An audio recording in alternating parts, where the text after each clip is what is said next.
மாமா என்ன செஞ்சுட்டு இருக்கீங்க? இங்கே நான் வந்து ஒரு வேலையாக வந்தேன். இன்றைக்கி வந்து நம்ம முக்கியமான ஒரு இடத்துக்கு வந்திருக்கோம்.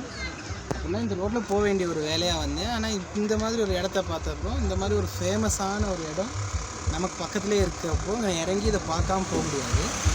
ஸோ இங்கே இறங்கி இதை கொஞ்சம் பார்த்துட்டு இதை உங்களுக்கும் இந்த இடத்த வந்து நான் அறிமுகப்படுத்தி வச்சுட்டு போகலாம் அப்படிங்கிறதுக்காக இங்கே இறங்கியிருக்கேன்.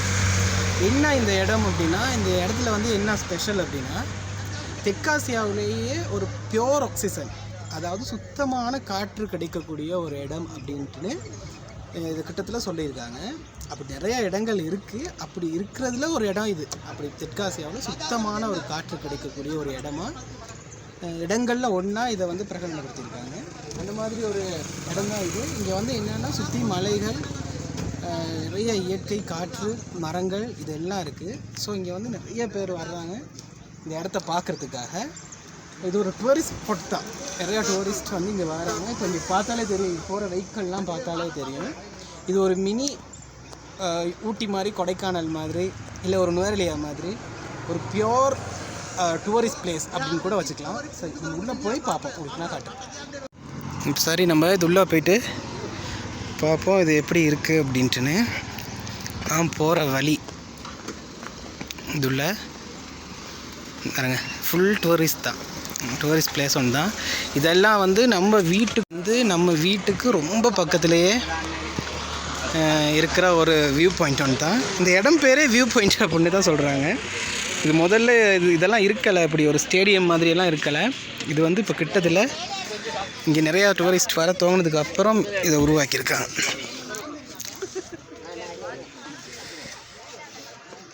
சுத்தமான காற்று கிடைக்கக்கூடிய ஒரு இடமா இது பேசப்படுது. பாருங்க,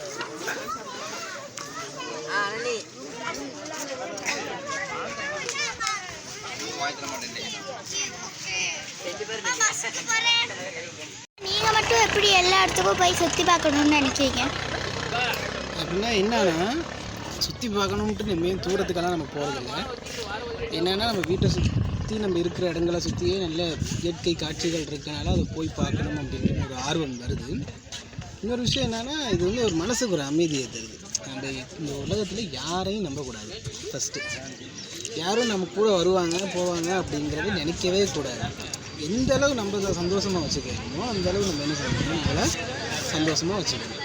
மனசை சந்தோஷமாக வச்சுக்கிறதுக்கு வந்து இயற்கையோடு சேர்ந்துருக்கிறத தவிர பெஸ்ட்டு ஆப்ஷன் எதுவுமே கிடையாது. ஸோ இந்த லைஃப்பை நம்ம என்ஜாய் பண்ணணும்னா நம்ம இப்படி தான் என்ஜாய் பண்ணணும். நிறையா ட்ராவல் போகணும், நிறையா ரசிக்கணும். வாழ்க்கையை ரசித்து வாழ்ந்தோம்னாலே நம்ம யாரையும் எதிர்பார்க்க மாட்டோம்.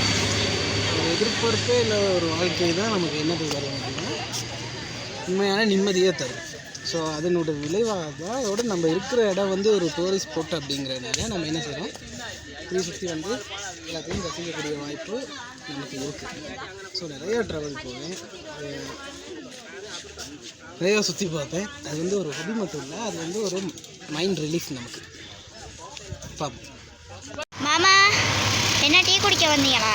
ஆமாம், இப்போ இந்த நம்ம போனோமே அந்த இடத்துலேருந்து ஒரு கொஞ்சம் தூரம் நடந்து வந்தால் அங்கே வந்து ஒரு டீ காஃபி சென்டர் ஒன்று இருக்குது. இங்கே வந்து ஒரு டீயை குடிச்சிட்டு இந்த இயற்கையோடு உட்காந்து ஒரு காஃபி ஒன்று குடிச்சிட்டு போகலாம் அப்படின்ட்டு நான் வந்திருக்கேன். என்னன்னா, நமக்கு வந்து வாழ்க்கையை ரசிக்கிறதுக்கு வந்து நம்ம அது இல்லையே இது இல்லையே அப்படின்லாம் யோசிக்கக்கூடாது. நம்மக்கிட்ட என்ன இருக்கோ அதை வச்சு நம்ம வாழ்க்கையை வந்து சந்தோஷமாக வாழ்கிறதுக்கு முயற்சி பண்ணணும். சந்தோஷம் அப்படிங்கிறதுனாலே ஒரு முயற்சி தான். சந்தோஷமாக வாழணுனாலே நம்ம அதுக்கு என்ன செய்யணும், முயற்சி பண்ணணும். நிறைய விஷயங்கள் இல்லாமல் இருக்கலாம், நிறைய கஷ்டங்கள் இருக்கலாம். ஆனால் என்ன இருக்கோ அதை சந்தோஷமாக ஏற்றுக்கிட்டு நம்ம அடுத்தடுத்த விஷயங்களுக்கு போக முயற்சி பண்ணலாம். அது வந்து பண்ண தான் வேணும். வாழ்க்கையில் அடுத்தடுத்த கட்டங்களை நோக்கி நகர்றதுக்கு கட்டாயம் நம்ம முயற்சி பண்ணணும். அந்த முயற்சி பண்ணுற அந்த ஒரு வேகத்தில் வந்து நம்ம என்ன செஞ்சிடக்கூடாது, இருக்க விஷயங்களை அனுபவிக்காமல் போயிடக்கூடாது. ஸோ வாழ்க்கையை அனுபவித்து வாழணும். அதே நேரத்தில் இது இருக்கிறது போதும் அப்படின்னு முடிவு பண்ணிடக்கூடாது. நம்ம அடுத்தடுத்த கட்டங்களுக்கு போகிறதுக்கு ரிஸ்க் எடுத்துக்கிறதுக்கும் தயாராக இருக்கணும். ஸோ அவ்வளோதான். ஸோ இன்றைக்கி வந்து ஒரு சண்டே. அப்படியே நாங்கள் அந்த வியூவுக்கு போயிட்டு அப்படியே இந்த காஃபி சென்டருக்கு வந்து டீ ஒன்று குடிச்சிட்டு போகலாம் அப்படின்னு இருக்கோம். இந்த இயற்கை கொஞ்சம் அப்படியே ரசிக்கிறோம். இந்த டீ சென்டர்லேயும் கூட எப்படி இருக்குன்னு இந்த மலையை காட்டு. டீ குடிக்க வந்த இந்த இடத்துல எப்படியான ஒரு பொட்டு அப்படின்னு பாருங்கள். சுற்றி இயற்கையோட அழகோட சிக்கும்படியாக இருக்குது.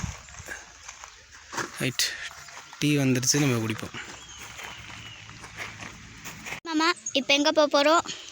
இப்போ வந்து நம்ம இதுக்கு முடிச்சிட்டோம். இன்றைக்கி வந்து சண்டேனால இப்போ நம்ம வந்து மார்க்கெட்டுக்கு போகிறோம். மார்க்கெட்டுக்கு போயிட்டு அப்படியே வீட்டுக்கு கிளம்புறது தான். சரி, அப்போ இன்னொரு வீடியோவில் ரொம்ப ஓகே சரி, எல்லாரும் லைக் பண்ணுங்கள், ஷேர் பண்ணுங்கள், கமெண்ட் பண்ணுங்கள். மறந்துடாமல் அன்புடன் வேந்தன் சேனலை சப்ஸ்கிரைப் பண்ணிடுங்க. பாய்.